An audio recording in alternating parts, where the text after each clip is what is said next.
All right, match number 3. Once again, was this one changed? No, it wasn't. It was not. Okay.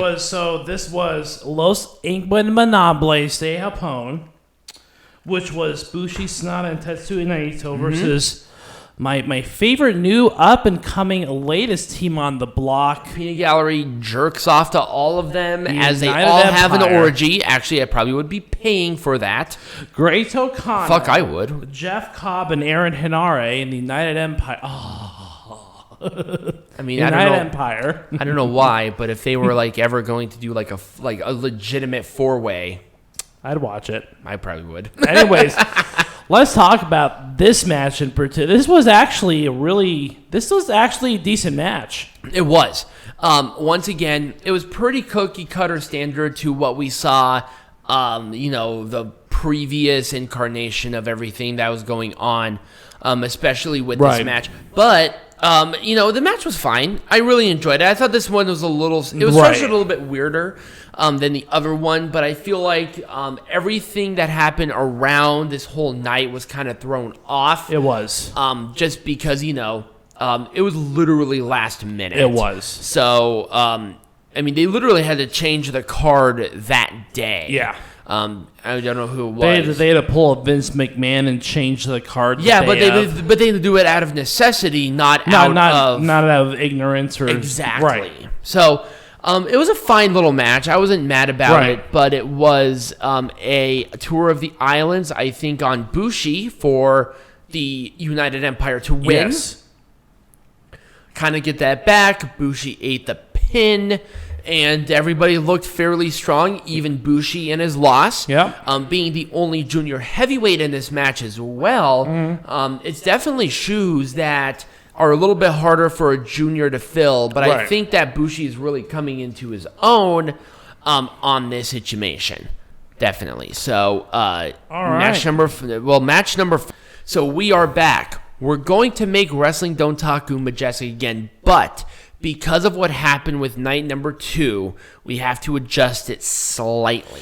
So instead of talking about it match by match, we're going to talk about it kind of rivalry by rivalry, if that makes sense. Because really a lot of the matches that happened night 1 happened night 2 because and of vice versa. Because of what happened. Because of what happened with whoever got sick. As of right now, there have only been 2 individuals, at least in that 6-man tag, I want to talk about Jay White first. Okay. What's next for Jay White? I mean, obviously, we know that he has beef with Kazuchika Okada. Yep. That's going to happen at some point. Right, but Okada still has a World Heavyweight Championship match guaranteed despite the postponement of Wrestling Grand Slam, which was going to happen in Tokyo Dome. And I don't mind Ospreay v Okada. We've seen it before. It's going to be a great match, but I feel like that's kind of what it was. Obviously, the problem with Jay White and everything that's going on there is that now he has a title, and I don't want. You said Okada, right? You said Okada White. Yeah. Okada White. I thought you said Ospreay. I'm like, wait, no. Ospreay? Yeah, White? Sorry. If I said Ospreay, I meant White. Okay, I think you said Okada. I might have said something. I might have heard something wrong there because both start with an O. Both are amazing, and both I jerk off to on a nightly basis. It's Okada Ospreay. Let's put it that way. Right. Okay. Obviously, that's happening, but with Jay White, I think he's in the perfect spot right now. No, Jay White's fine where he's at.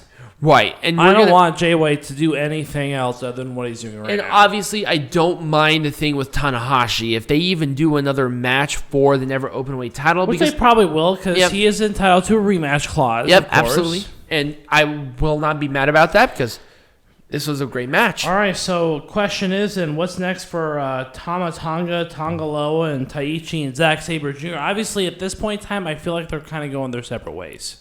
Well, here's the problem, though. The Dangerous Tekkers still have one more title match. They won it on night number 1. Yeah, then Tama Tonga and Tonga Loa are the tag team champions. They are the tag team champions currently. So you know that's going to happen. Yes. Although I feel like that match will be kind of that last sort of thing, and then the rivalry is going to kind of go off. At least for now. Or it's going to, those teams are going to go their separate ways. Right, at least for now. They will most likely clash again, and given the chemistry that they have, I wouldn't be surprised if we saw it again. Right. I mean, I don't mind it. I mean, I'm glad that they got the side of the rivalry that's kind of weird for a lot of people over with. Right, with the Iron Fingers, or the Iron Finger of Doom, or whatever it is. I'm glad that they did get that done, and they had really good singles matches for night number 1, and the tag team match was surprisingly good, which is why they want to continue to promote Dangerous Tekkers and Gorillas of Destiny, because they have really good chemistry all the way around, from storytelling to match quality. You're never going to get wrong with that. Right. But the problem is that there are other teams in New Japan that definitely will need it. I feel like, once again, COVID is coming into play about what they can do. Right. I feel like we would have definitely have seen Thin Juice somewhere in the title scene at this point. But they're stuck in America, of course, doing the... And we talked about this last week with Impact Wrestling. We did, or a few weeks ago with Impact Wrestling. We kind of knew that they were going to kind of stay in the U.S. for the time being, at least until the summer. So, and then we have El Phantasmo now going to Impact, because it might be a little bit harder for him to go to Japan right now, especially given the new state of emergency orders for certain parts of Japan. I totally understand it. So what about this? Fucking Zack Sabre. Okay, I do want to say something about Zack Sabre Jr. that bothered me. I did not know he spoke fluent Japanese. And that was weird. You're weird. He's been in Japan for like 5 or 6 years. I don't know. Anyway, speaking of which, I just wasn't expecting somebody that was coming right out of fucking... Speaking of an individual that cannot speak a language, let's talk about the rivalry that's continuing between the United Empire and Los Ingobernables de Japon. Hang on, I'm trying to just in general. There we go. Okay, there we go. Trying to find a picture. Like this team. Like these two teams. This is, I think, United Empire's first big... There we go. That's a much better picture. Big rivalry, like, sort of thing. I don't know. What are your opinions on this? So, I definitely think that. Yeah, 100%. Obviously, we have multiple components in rivalries. We have, obviously, Takagi and Ospreay. We have Naito and Great Khan. From that point on, there aren't a whole lot going right now, but I could definitely see Aaron Henare and SANADA, SANADA, Jeff Cobb. Right. Obviously, with Bushi being a junior, it's a little bit more challenging for him because there are no junior heavyweights in United Empire. Not for right now. At least right now. Here's my thing. I want to see Robbie Eagles in United Empire. I think that I was thinking like they need a good junior heavyweight in that. They got to have a really good junior heavyweight. El Phantasmo, I think he's too much of a renegade to be a part of United Empire. No, El Phantasmo is not a good. He's a Bullet Club guy. He's a Bullet Club guy. Yep. Robbie Eagles would be the right guy. Yep. He's Australian, so country. I mean, Aaron Henare is from New Zealand. It's not the same. But we talked about having that sort of like country guy, like that sort of like outback renegade outlaw. Robbie Eagles. Robbie Eagles. We were thinking about like if oh God, who was that? Corey Graves' brother. What was his name? Sam Adonis. Sam Adonis. If Sam Adonis was in Japan, he'd be part of United Empire. And he would be representing the American part of it. Right, that renegade outlaw. Because now keep in mind is that the gimmick that Sam Adonis was, he was the pro-Trump supporter in Mexico, and he was the leader of that faction that people like Brian Cage were in. And they were uber. Like, they were like waving flags that literally had Trump's face on it in Mexico around 2015, 2016. You can't get more heat than that. Right. But the point being is that there are so many people that can join it, but the problem is that with the United Empire, you are limited to one person per country or culture. But that is the beauty of it as well, because there are so many different people that can join a faction like this. You know what I'd really like to see, and I'm not even sure. And quite frankly, when it comes to New Japan, you shouldn't really have more than like 7 or 8 people per faction. And here's my thing: I wanna see some controversy with United Empire to a point of craziness. I want to see either an Indian member, Indian member of it, right? Which like would the be, Dot Indians, like subcontinent Indians, right? That would be crazy. To the United Empire. Are you kidding? That would be insanely controversial. What about the fat 8-year-old Indian boy? Right?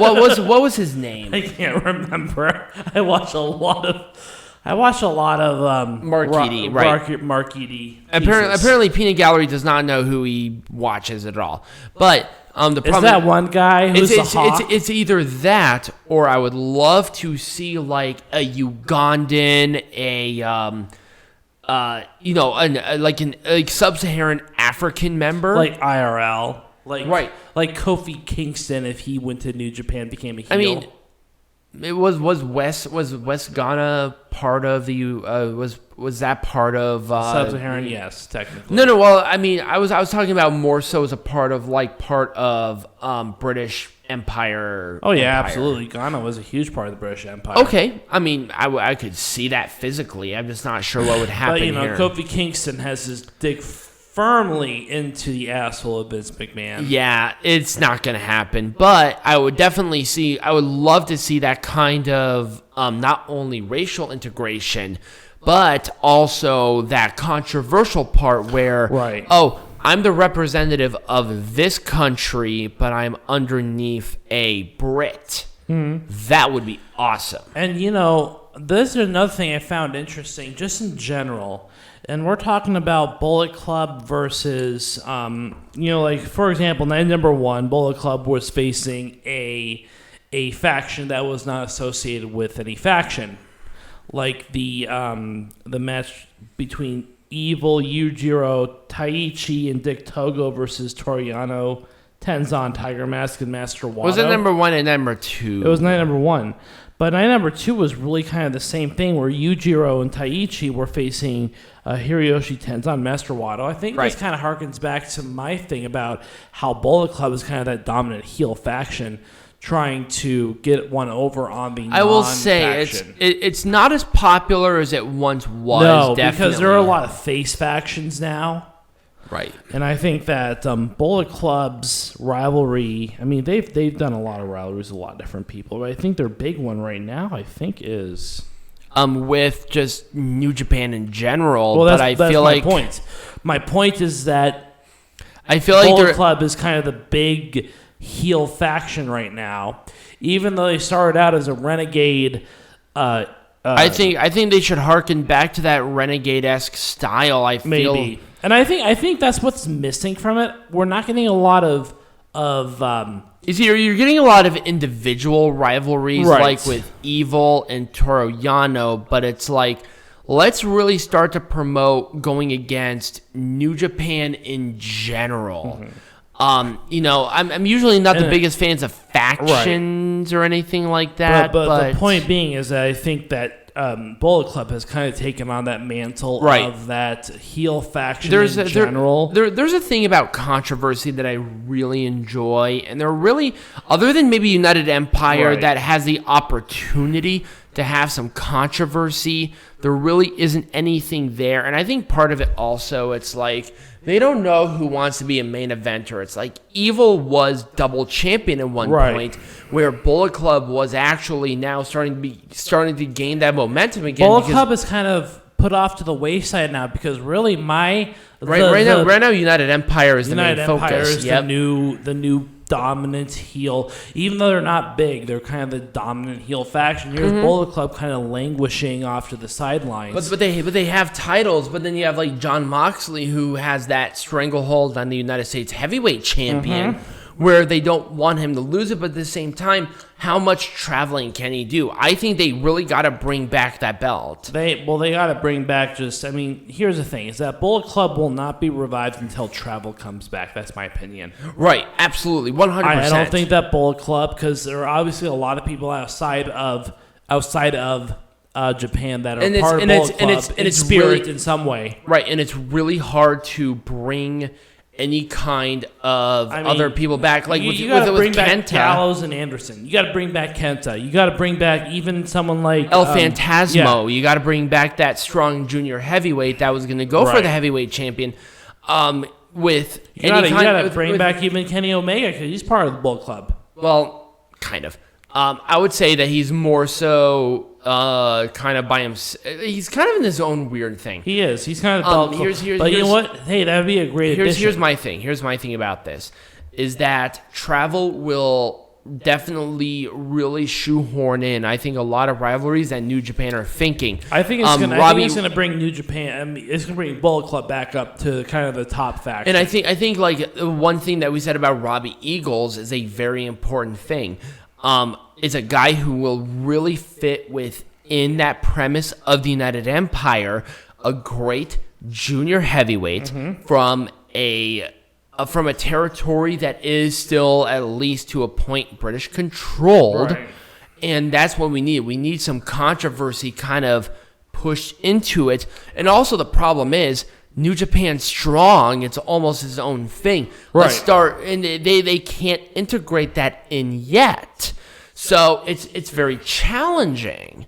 They're kind of in limbo right now. Right, and it's really hard. And I mean, I definitely understand New Japan's problem, and they're trying their best. And I really do like how they're bringing United Empire. You know, they're kind of bringing that together, doing a slow burn. They're trying their best to do what they can do, and they're doing a great job with it, but they don't have all the tools in the toolbox yet. Right, and I think that once things do open back up, I can see a lot of those foreigners 100%. come back into the Bullet Club, kind of displace some of those other ones. I mean, I could see fucking Evil go to United Empire at some point. I mean, I could possibly. I mean, I don't want to take anything away from Great O'Khan. That's the problem. That's the problem. Great O'Khan is the bee's knees right now with the United Empire. Exactly. I think Evil's perfect in Bullet Club. And yeah, he's perfect in Bullet Club. But I think that as Bullet Club brings back those foreigners, I fear that Evil might be put off to the wayside. Evil might need to do something a little bit different. But maybe start his own thing. Yeah, maybe start his own faction. Maybe start something a little more controversial. Here's the one thing that I love about Evil is that he is the king of darkness. He is, and I feel like I want something a little more dark. I want that edgy dark. I want a nice edgy dark team that does. I want like Brood on steroids dark. That's what I was thinking. Like maybe something with a little more hardcore edge or. Something to where they will actually like brutalize the person to where because any match under them will be won under referee stoppage or something. That's what I want. I want brutal. But yeah, and I think that's something that's kind of hurt. The point is that it feels like Bullet Club is kind of lost right now. They're just kind of languishing and waiting for something to happen. It's like once again, I feel like it's hard because of the pandemic. It is, but it really is. But you understand where I'm coming from. 100. I agree with you 100%. You know, that Empire is really kind of taking and obviously with these forbidden doors opening up with a bunch of these other companies, there's going to be a lot more freedom to do a bunch of other things. Where maybe the Elite may not rejoin Bullet Club, but the Elite will be a different faction within of itself. We'll obviously have Gallows and Anderson rejoin the Bullet Club because they're kind of there already. They're like halfway Bullet Club anyways. They're kind of halfway, but then we'll obviously see like people joining back and forth. But I think most people will get the picture. Yeah. Is that the once again, here's the pandemic getting in the problem where New Japan is trying their best to make sure that there's good entertaining matches and they're doing their best and they're doing good stuff. I think that New Japan is there's definitely a limit to what they can do. And I think that New Japan over the next 6 months, I think that you'll see them kind of recapture that spirit 100% of Bullet Club. By the end of the year, New Japan will have its spirit back, no problem. Right. But for right now, especially with Dontaku, it was just kind of missing something. I can't tell you what. I think maybe part of it was the change in schedule. But that's outside of their own thing, so I can't nick them for it. And that's why we did make Pro Wrestling Majestic again within of its own little bubble instead of having it each individual match. Right. So anyways, that's kind of what we have. Let us know what you think. Yeah. Next week, we are going to be going over WrestleMania Backlash. Yes, and really that's pretty much it. I'm going to do a wrestling lesson around Backlash. And Peanut Gallery will try to do something around kind of the over-encompassing thing of that, or something around WWE. I have not yet decided. Yes, but if you did enjoy this, remember to subscribe to the channel. You guys have been freaking awesome. We're going so freaking fast and crazy. Website, I'm hoping will be done by next week. Yes. We'll have really cool exclusive content for maybe for some exclusive news stories, opinions, all that fun stuff. For maybe some paid subs or something. And we are also, I'm thinking that we do a gallery of our predictions for those people that are not following us on Instagram or Snapchat. Yes, follow that too. Encourage that. And definitely. We'll give our full opinion on it. But you know what? We will let you know once that website is up. But remember, next week, this is a special Saturday. Next week's be back on Sunday. Yep. But as always, be majestic.